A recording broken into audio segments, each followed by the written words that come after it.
پاکستان میں security forces نے ملک میں امن و امان قائم رکھنے، دہشت گردی کے خاتمے اور بیرونی اور اندرونی خطرات سے نمٹنے کے لیے متعدد آپریشن کیے ہیں۔ ان آپریشنز کا بنیادی مقصد دہشت گردوں، شدت پسندوں، علیحدگی پسندوں اور جرائم پیشہ عناصر کے نیٹ ورک کو ختم کرنا اور ریاستی عملداری کو یقینی بنانا رہا ہے۔ سوات اور مالکن ڈویژن میں طالبان کے خلاف آپریشن بھی کامیابی سے مکمل ہوا۔ اس میں پاکستانی فوج نے علاقے کو شدت پسندوں سے کلیئر کیا اور متاثرہ آبادی کو دوبارہ آباد کیا۔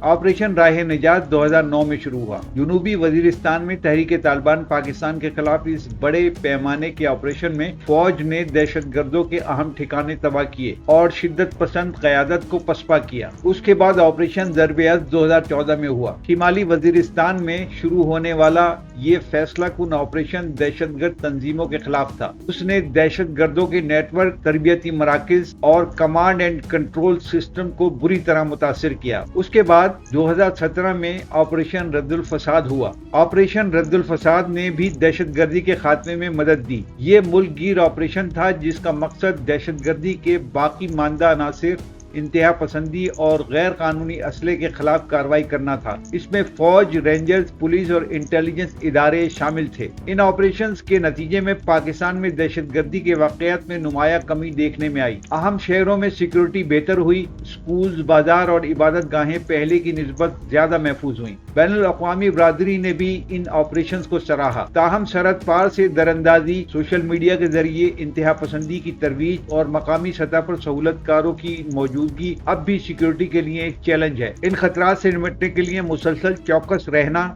اور انٹیلیجنس کی بہتری ناگزیر ہے۔ پاکستان کی سیکورٹی فورسز نے ملک میں امن و امان کے قیام کے لیے بھی بے مثال قربانیاں دی ہیں۔ ان کے مسلسل اقدامات سے دہشت گردی کا زور ٹوٹا، تاہم مکمل امن و امان کے لیے قوم، حکومت اور اداروں کو یکجہتی کے ساتھ آگے بڑھنا ہوگا۔